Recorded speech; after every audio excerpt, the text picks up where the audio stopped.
What happens when one of Britain's most beloved actors sits down for what should be a routine interview and finds himself under attack from a host determined to make headlines at any cost? Today we're diving into the moment Colin Firth, known for his composed demeanor and gentleman's reputation, reached his absolute breaking point on live television. This wasn't just another celebrity interview gone wrong. This was a masterclass in how not to treat your guests, and the explosive reaction that followed will leave you questioning everything you thought you knew about daytime television. Make sure to hit that subscribe button and drop a comment below because you're not going to believe what unfolds here. The tension starts building from the very first question and escalates into something nobody saw coming. Colin Firth walked onto The View set that Tuesday morning, expecting to discuss his latest film, a period drama that had been generating significant awards buzz. The promotional tour had been going smoothly, with interviews focusing on his craft, his preparation for the role, and his thoughts on the historical significance of the story. He settled into his chair with his characteristic quiet confidence, adjusting his jacket and offering that familiar, understated smile to the audience. Joy Behar, however, had other plans entirely. "So Colin," Joy began, leaning forward with a predatory gleam in her eyes, "before we talk about your little movie, I have to ask about something that's been bothering me. You British actors come over here, take roles from American actors, make millions of dollars, and then go back home and criticize our country. Don't you think that's a bit hypocritical?" The studio fell silent. This wasn't the planned opening question, and everyone could sense it. Colin's expression shifted almost imperceptibly, his polite smile faltering for just a moment before he composed himself. "I'm sorry, I'm not sure I understand the premise of your question," Colin replied, his voice measured but with a slight edge. "I've never criticized America as a whole, and I certainly don't view my work here as taking anything from anyone. Acting is a collaborative art form that transcends national boundaries." Joy waved her hand dismissively. "Oh please, don't give me that diplomatic nonsense. You've been quoted multiple times being critical of American politics, American culture. You come here, you take our money, and then you lecture us. Isn't that exactly what colonialism looks like in the modern era?" The other hosts exchanged uncomfortable glances. This was clearly not the direction anyone had expected the interview to take, and the tension in the studio was becoming palpable. Colin straightened in his chair, his jaw tightening slightly. "I think you're conflating several different things," Colin said, his British accent becoming more pronounced as his composure began to crack. "Having opinions about political policies, which any citizen of the world is entitled to have, is not the same as attacking a culture or a people. And suggesting that my work here constitutes some form of cultural colonialism is not only inaccurate, but frankly insulting." "Insulting?" Joy's voice rose, clearly enjoying the reaction she was getting. "What's insulting is coming into someone's house, eating their food, and then complaining about the cooking. You've made millions in Hollywood, Colin. Millions. And then you go back to your fancy London life and tell everyone how awful we are." "I have never, ever said anything of the sort." Colin's voice remained controlled, but there was steel in it now. "I've been nothing but grateful for the opportunities I've had to work with incredibly talented American actors, directors, and crews. If you're going to make accusations like this, I'd appreciate it if you could provide specific examples rather than dealing in generalities and mischaracterizations." The camera caught the moment perfectly, zooming in on Colin's face as his famous composure began to show cracks. His hands, usually so relaxed and gesticulating naturally when he spoke, were now gripping the arms of his chair. "Oh, you want specifics?" Joy leaned back with a satisfied smirk.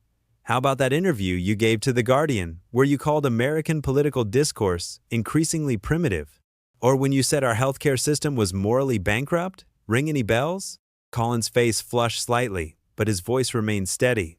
"Context matters, Joy. Those comments were made in response to specific questions about specific policies, not sweeping judgments about American people or culture. And frankly, I stand by those observations. Having an opinion about healthcare policy is not an attack on America." "See, there you go again." Joy's voice was getting shriller now, clearly feeling like she had him on the defensive. "You can't help yourself, can you? Even when you're called out, you double down." "I stand by those observations," she mimicked his accent mockingly. "How generous of you to stand by your insults." The studio audience was completely silent now, watching this train wreck unfold in real time. The other hosts looked like they wanted to be anywhere else, but Joy was clearly in her element, feeding off the conflict she had created. They weren't insults, Colin said, his voice dropping to a dangerous quiet. They were observations made by someone who cares deeply about social justice and human welfare. If you want to characterize compassion as an attack, that says more about you than it does about me. Joy's eyes lit up. She had found her opening. Compassion? She laughed, a harsh sound that echoed through the studio. Is that what we're calling it now? Compassion? You sit. Colin's hands slowly released their grip on the chair arms, and for a moment, the studio held its collective breath. When he spoke again, his voice was different, colder, with an edge that cut through the air like a blade. Playing dress-up? Colin repeated slowly, each word deliberate and precise. Is that how you view the craft that I've dedicated my entire adult life to? The same craft that has allowed me to bring stories to life that matter to people? Stories that explore the human condition? Stories that actually contribute something meaningful to the world? Joy sensed she might have pushed too far, but doubled down anyway. Oh, spare me the noble artist routine, Colin. At the end of the day, you're paid to pretend to be other people. Let's not act like you're curing cancer here. And what exactly do you do? Colin's voice was rising now, his famous restraint finally beginning to crack. You sit behind this desk every day and tear people down for entertainment. You invite guests onto your show under the pretense of having a conversation, and then you ambush them with personal attacks and inflammatory accusations. Tell me, Joy, what exactly is your contribution to society? The other hosts were frozen, clearly wanting to intervene but not knowing how. The camera operators continued filming, knowing they were capturing television gold, even if it was uncomfortable to watch. Joy's face was reddening now, her own composure slipping. My contribution? I hold people accountable. I ask the tough questions that other people are afraid to ask. I don't let celebrities waltz in here and get free publicity without challenging them. Challenging them? Colin let out a laugh, but there was no humor in it. Is that what you call this? Because from where I'm sitting, this feels more like a coordinated character assassination. You've taken comments out of context, attributed motivations to me that don't exist, and now you're dismissing my entire profession as if it's somehow beneath your lofty standards of journalism. Don't lecture me about journalism, Joy snapped back. I've been doing this longer than you've been making movies. Then act like it, Colin shot back, his voice sharp enough to cut glass. Professional journalists ask questions to elicit information and create understanding. They don't create false narratives and then attack their guests for refusing to validate them. What you're doing isn't journalism, it's performance art. And frankly, it's not very good performance art. The studio audience was completely silent now, watching this verbal battle unfold with the kind of fascination usually reserved for car accidents. Joy's face was getting redder by the second, and her voice was rising to match Colin's intensity. How dare you come on my show and tell me how to do my job? Joy's voice was approaching a shriek now. You're a guest here, Colin, a guest. Show some respect. Respect? Colin stood up now, his tall frame towering over the desk. You want to talk about respect? You invited me here to discuss my work, and instead you've spent the last 10 minutes attacking my character, my integrity, and my profession.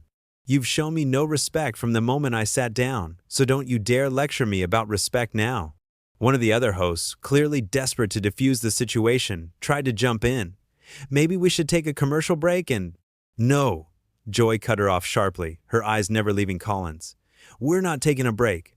Mr. Firth here seems to have something he wants to get off his chest. Please, Colin, continue. Tell us all how unfairly you've been treated. Colin stared at her for a long moment, and when he spoke again, his voice was deadly quiet. You know what, Joy? You're right. I do have something I want to get off my chest. I've been doing interviews for over 20 years, and in all that time, I have never, not once, encountered someone who seemed so determined to create conflict where none existed. You didn't invite me here for an interview. You invited me here to be your punching bag. That's ridiculous, Joy protested, but her voice lacked conviction now. Is it? Colin leaned forward, placing his hands on the desk. Let me ask you something. Did you watch my film before today? Did you research my actual quotes and their context? Did you prepare any questions about the work I'm here to promote? Or did you just decide that attacking a guest would make for better television than actually having a conversation? Joy opened her mouth to respond, but Colin wasn't finished. Because here's what I think happened, Colin continued, his voice gaining momentum. I think you decided before I even walked in here that you were going to create a moment. You were going to be the tough host who took down the pretentious British actor. You constructed a narrative in your head about who I am and what I represent, and you didn't let little things like facts or fairness get in the way of that narrative. You're being paranoid, Joy said, but she was clearly rattled now. Am I? Colin's laugh was bitter. Then explain to me why every single question you've asked has been designed to put me on the defensive. Explain to me why you've mischaracterized every statement I've ever made about policy as an attack on American people. Explain to me why you've reduced my entire career to playing dress-up, while simultaneously expecting me to sit here and smile politely while you tear me apart. The camera caught everything, the beads of sweat forming on Joy's forehead, the way her hands were trembling slightly as she shuffled her notes, the complete silence from the other hosts who clearly wanted no part of this battle. I'm doing my job, Joy said weakly. No, Colin said firmly. You're hiding behind your job. There's a difference between holding someone accountable and creating a hostile environment for your own entertainment. And the fact that you can't see that difference is exactly the problem. Joy's composure was completely gone now. You don't get to come on my show and attack me, Colin. This is my house. Then maybe you should learn how to treat your guests with basic human decency in your house, Colin fired back. Because what you've done here today isn't journalism, it isn't entertainment, and it certainly isn't professional. It's cruel, it's small, and frankly, it's beneath you. The words landed like physical blows, and Joy's face went through several. How dare you? Joy's voice was trembling with fury now, her carefully constructed television persona completely shattered. How dare you sit there and psychoanalyze me like you know anything about what I do or why I do it? You think because you played a few kings and prime ministers on screen that somehow makes you an expert on real life? Colin remained standing, his posture rigid but controlled. I don't claim to be an expert on anything except my own experience, which includes being systematically attacked by someone who clearly had no intention of having an honest conversation from the moment I walked through that door. Attacked? Joy's voice hit a pitch that made several crew members wince. You think this is an attack? I asked you legitimate questions about your public statements, and you can't handle being challenged, so now you're throwing a tantrum like a spoiled child. Legitimate questions? Colin's composure finally snapped completely. Joy, you opened this interview by accusing me of cultural colonialism. You suggested that my entire career is somehow theft from American actors. You mocked my accent, dismissed my profession, and then had the audacity to claim you were practicing journalism. If that's your idea of legitimate questioning, then I genuinely feel sorry for every guest who's ever sat in this chair. The other hosts were exchanging panicked glances now, clearly realizing that this situation was spiraling completely out of control. One of them made another attempt to intervene. Maybe we should all just take a step back here and, she began. No. Joy cut her off again, her eyes blazing with anger. I want to hear what Mr. High and Mighty here has to say. Please, Colin, continue telling us all how terrible I am at my job. I'm sure the audience is fascinated by your expert analysis. Colin stared at her for a long moment, and when he spoke again, his voice was ice cold. You know what, Joy? You're right. Let me tell the audience exactly what I think about how you do your job, because they deserve to know what kind of person they're watching every day. The studio fell into complete silence. Even the camera operators seemed to be holding their breath. I think, Colin began, his words measured and deliberate, that you've built a career on being cruel. You've convinced yourself that cruelty is the same thing as honesty, and that attacking people is the same thing as holding them accountable. You hide behind the banner of journalism to justify behavior that would be unacceptable in any other professional setting. Joy's mouth opened and closed like a fish out of water, but no sound came out. I think, Colin continued, gaining momentum, that you've forgotten that the people who come on this show are human beings with feelings, with dignity, with the right to be treated with basic respect. Instead, you treat them like targets in some twisted game where the goal is to see how much damage you can inflict before they fight back. You're out of line, Joy managed to stammer, but her voice had lost all its earlier fire. Am I? Colin's voice rose again, because from where I'm standing, everything I've said is demonstrably true. You've spent the last 15 minutes proving every single point I've made. You've shown this audience exactly who you are, Joy, and it's not someone who deserves the platform you've been given. The camera caught everything in excruciating detail. Joy's face cycling through embarrassment, rage, and something that looked almost like fear. The other hosts were frozen, clearly having no idea how to handle a situation that had gone this far off the rails. I've been doing the show for years, Joy said weakly, as if longevity somehow justified her behavior. And that makes it worse, not better, Colin shot back. You've had years to learn how to treat people with dignity, and you've chosen not to. You've had years to understand the responsibility that comes with having a platform like this, and you've squandered it on cheap shots and manufactured controversy. Joy was visibly shaking now, whether from anger or humiliation. It was impossible to tell. You don't know what you're talking about. You don't know the pressures of live television, the demands of creating compelling content day after day. Compelling content? Colin let out a laugh that had no warmth in it whatsoever. Is that what you call this? Joy, what you've created here today isn't compelling, it's embarrassing. It's embarrassing for you, it's embarrassing for this show, and it's embarrassing for everyone who has to watch it. One of the other hosts finally found her voice. Colin, maybe we should? No. Colin turned to address her directly. I appreciate what you're trying to do, but I think it's important that this conversation reaches its natural conclusion. Because what's happening here is bigger than just one bad interview. This is about the culture of daytime television, the culture of manufactured outrage, the culture of treating guests like props in some elaborate performance piece rather than as human beings.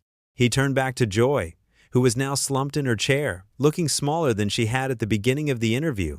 You want to know what real journalism looks like, Joy? Real journalism involves preparation, research, good faith questions designed to elicit interesting information. Real journalism means treating your subjects with respect, even when you disagree with them. Real journalism means being willing to have your own assumptions challenged, not just using your platform to reinforce your existing prejudices. Joy tried one last time to regain control. I don't have to sit here and listen to this from some actor who thinks he's better than everyone else. You're right, Colin said simply. You don't have to sit here and listen to this. But if you choose to walk away, if you choose to end this conversation rather than engage with the legitimate criticisms I'm raising, then you'll be proving every single point I've made about your character and your professionalism. The challenge hung in the air like a gauntlet thrown down.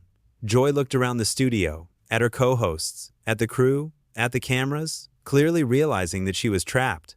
Walking away would look like an admission of guilt, but staying meant continuing to endure Colin's systematic dismantling of her approach to hosting. I'm not going anywhere, Joy said, but her voice lacked conviction. Good, Colin said, settling back into his chair with a calm that was somehow more devastating than his earlier anger. Then let's have the conversation you should have started with. Let's talk about my film, about the historical period it explores, about the themes it addresses. Let's have the kind of substantive discussion that your audience deserves, instead of the cheap theatrics you seem to prefer. Joy stared at him, clearly at a complete loss. The woman who had started the interview with such aggressive confidence was now faced with a guest who had not only refused to be intimidated, but had turned the tables completely. Joy began, then stopped, shuffling through her notes as if looking for a lifeline. Your film, it's about the complexity of moral choices in times of crisis, Colin said gently, his voice now completely professional. It's about how ordinary people can find themselves in extraordinary circumstances and have to decide what they're willing to sacrifice for their principles. It's about the cost of integrity in a world that often rewards compromise. The irony of his description wasn't lost on anyone in the studio. Joy's face went through several colors as she realized how perfectly Colin's film description applied to what had just happened between them. The character I play, Colin continued, his voice steady and informative, is a man who refuses to back down when confronted with institutional pressure to abandon his beliefs.